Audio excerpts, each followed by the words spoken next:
नुकसान होगा, मईशत को भी होगा, मुल्क को भी होगा। ये लुब्बे लुबाब है जुल्म खलीलजाद की 2 ट्वीट्स का। और देखें, इमरान खान को मैं जो कहता हूं कि नहीं छोड़ने का मामला रखते हैं, तो DGISPR को जब मैंने सुना वहां से मुझे कुछ आइडिया हुआ। फिर मैंने जो सेल्स हैं उन्हें एक्टिवेट होते हुए देखा, यानी वो नून लीग का मीडिया सेल जो बिल्कुल खामोश था जंग के दौरान, उन्हें मैंने देखा कि एकदम से वो फतवे लेकर मार्केट में आ गए। और जो सोशल मीडिया आपका टाउट सोशल मीडिया है जो एस्टेब्लिशमेंट के साथ जुड़ा रहता है, उसको हम देखते में आइडिया हो जाता है, वो भी फतवे लेकर मैदान में आ गए। फिर कुछ ऐसे चैनल जो चलाए जाते हैं, पाकिस्तान की मिलिट्री एस्टेब्लिशमेंट की ज़ेर निगरानी एजेंसियां उनको चलाती हैं, वो चैनल्स भी एक खास किस्म का बयानिया लेकर चल रहे थे। ये सारी चीज़ें बता रही हैं कि ये एक धोखा दिया जा रहा है कि शायद कोई मामला तय हो रहे हैं, कोई मुज़ाकरात हो रहे हैं, कोई इमरान खान की रिहाई होने वाली है। मुमकिन है इमरान खान साहब की रिहाई हो जाए, ये मुमकिन भी है, लेकिन साथ साथ ये एक धोखा भी है। देखिए, मैं जब कहता हूं ना मुमकिन भी है, तो कोई एक इवेंट चीज़ों को बदल सकता है। इदारे के अंदर भी अलग अलग तरह की सोच है ना। एक वो लोग हैं जो बेनिफिशियरी हैं मौजूदा रिजीम के। इस इदारे के अंदर कुछ लोग ऐसे हैं जो टॉप की आदत है, जो मौजूदा रिजीम की बेनिफिशियरी है। उन्हें लगता है जब तक ये सेटअप चलता रहेगा, हमारा काम धंधा चलता रहेगा, कोई मसला ही नहीं है। कुछ ऐसे हैं जो कहते हैं बस बहुत हो गई यार, बस कर दो। एक पॉलिटिकल पार्टी को या पाकिस्तान की आवाम को और कितना कुचलना है, मुल्क के सबसे मकबूल लीडर के साथ और कितनी ज्यादती करनी है। तो ये 2 तरह की सोच है। अब इसके बीच में मुकाबला है। जब एस्टेब्लिशमेंट के अंदर ये सोच गालिब आ जाएगी कि हमने भाई वापस जाना है, वापस बैरक्स में जाना है, हमने बॉर्डर पे जाना है, बैरक में जाना है, हमने ये काम नहीं करना जो गंदा काम है, जो हमारा है ही नहीं, तो उस वक्त इमरान खान साहब भी बाहर आएंगे, चीजें ठीक हो जाएंगी। लेकिन अगर दूसरी तरफ की सोच गालिब रहती है कि हमें अपना मफाद चाहिए और इमरान खान को, PTI को ऐसे ही हमने दबाते रहना है और मौजूदा रजीम हमें फायदा दे रहा है तो इस फायदे के साथ चलना है, तो फिर ये स्टेटस को जारी रहेगा। तो ये बिल्कुल सिंपल चीज है। शाह मोहम्मद कुरैशी साहब जो है वो अस्पताल पहुंच गए, कार्डियोलॉजी अस्पताल उन्हें मिलने के लिए परवेज इलाही साहब भी गए। शाह साहब की हालत बहुत खराब हो गई, वो बीमार हो गए। 2 साल से वो फस्तायत भुगत रहे हैं और सिर्फ कसूर एक ही है, यानी ये शख्स कराची में मौजूद था अपनी अहलिया के इलाज के लिए। साबिक वज़ीर खारजा है, पाकिस्तान के एक मोतबर सियासतदान है, लेकिन जो सलूक इनके साथ किया गया उसकी वजह क्या है? वजह सिर्फ इतनी है कि मिलिट्री एस्टेब्लिशमेंट की बात नहीं मानी, इमरान खान के खिलाफ जो है वो एक बयान नहीं दिया, इमरान खान के खिलाफ जो है वो मिलिट्री एस्टेब्लिशमेंट के कहने के ऊपर दूसरे ग्रुप के अंदर शामिल नहीं हुए। और जो लोग दूसरे ग्रुप में शामिल हुए उनकी हालत तो देखें आप। जहांगीर तरीन किधर है, अलीम खान किधर है, परवेज खटक किधर है, महमूद खान किधर है, जो बाकी लोग शामिल हुए, कराची से कुछ लोग हैं, कुछ पंजाब से हैं, कोई इधर उधर से, उन सारों की सियासती तबाह होगी। आज वो सारे कोशिश कर रहे हैं कि वो वापस आ जाए और पछता रहे हैं कि शाह मोहम्मद कुरैशी साहब ने हौसला कर दिया, खड़े हो गए, हम भी खड़े हो जाते।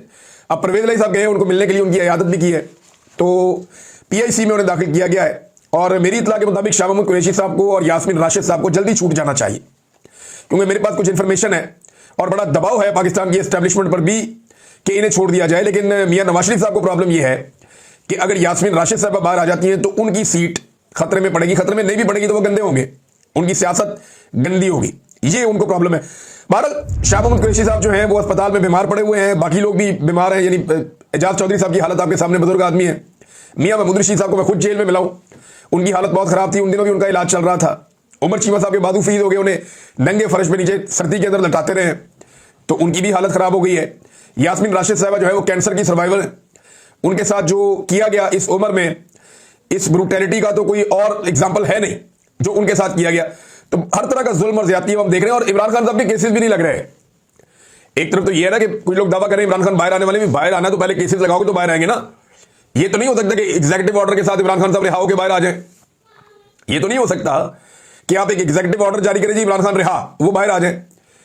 होना तो ऐसे ही है ना, देखिए पीछे से ऑर्डर तो एस्टेब्लिशमेंट का ही आना है कि यार अदालतों को बोलो कि आप इंसाफ कर दें, एस्टेब्लिशमेंट का ही ऑर्डर आने के कानून के मुताबिक कर दें, तो वहीं पे इमरान खान की जमानतें हो जाएंगी। लेकिन जमानतें तो तब होंगी ना जब केसेस लगेंगे।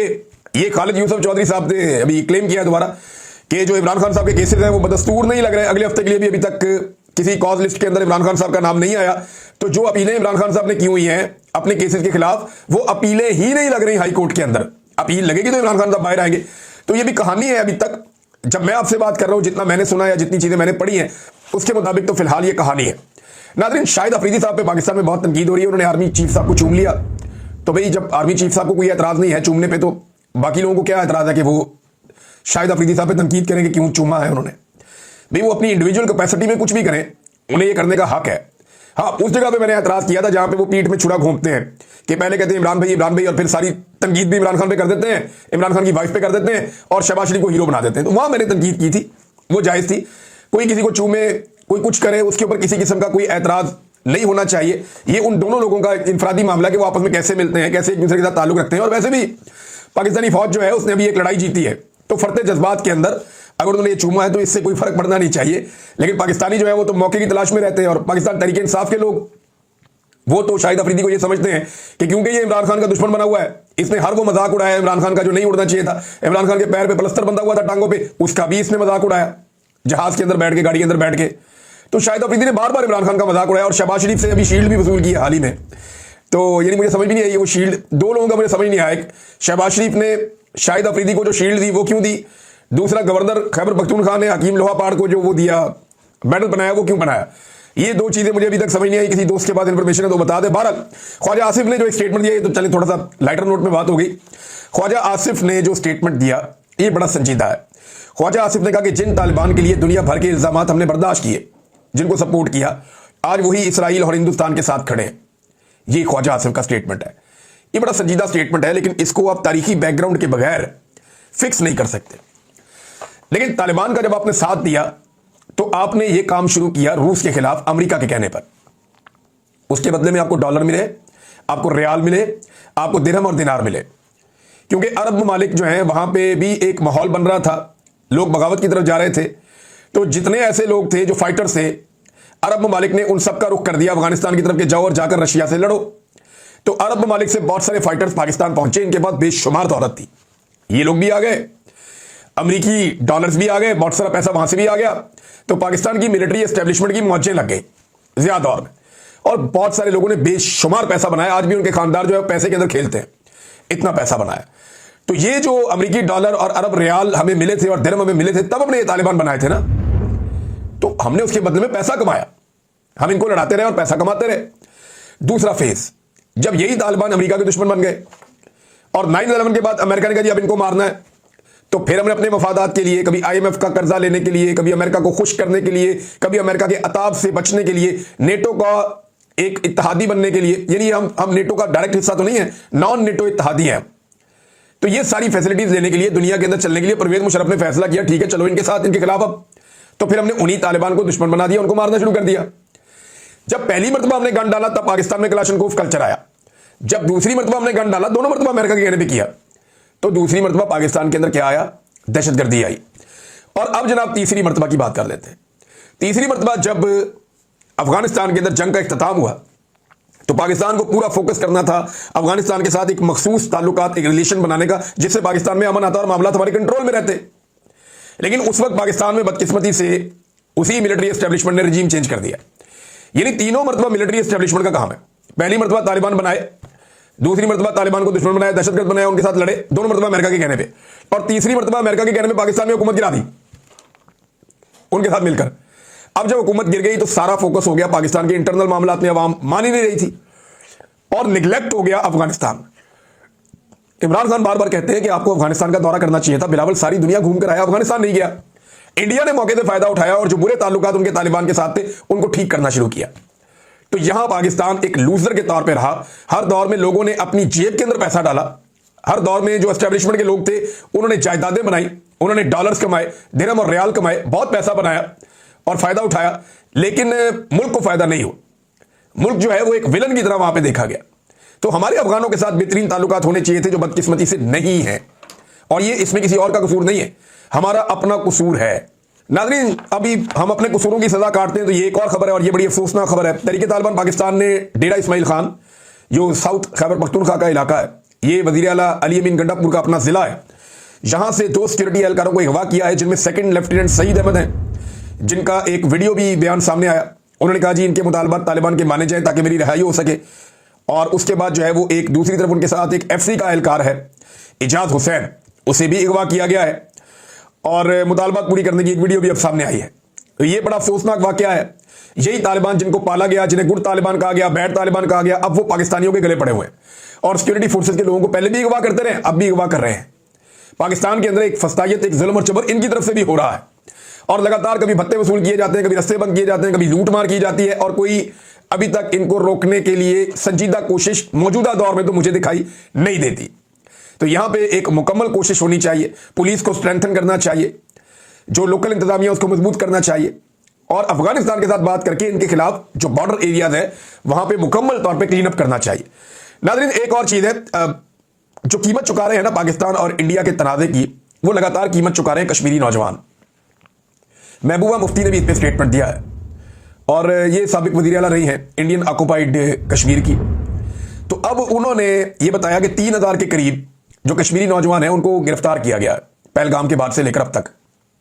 ना सिर्फ 3000 नौजवानों को जो है वो गिरफ्तार किया गया, उनमें बहुत सारे लापता भी किए गए हैं, जबकि 48 कल तक की इतला के मुताबिक 48 कश्मीरी नौजवानों को भारत ने शहीद कर दिया, भारतीय फोर्सेस ने।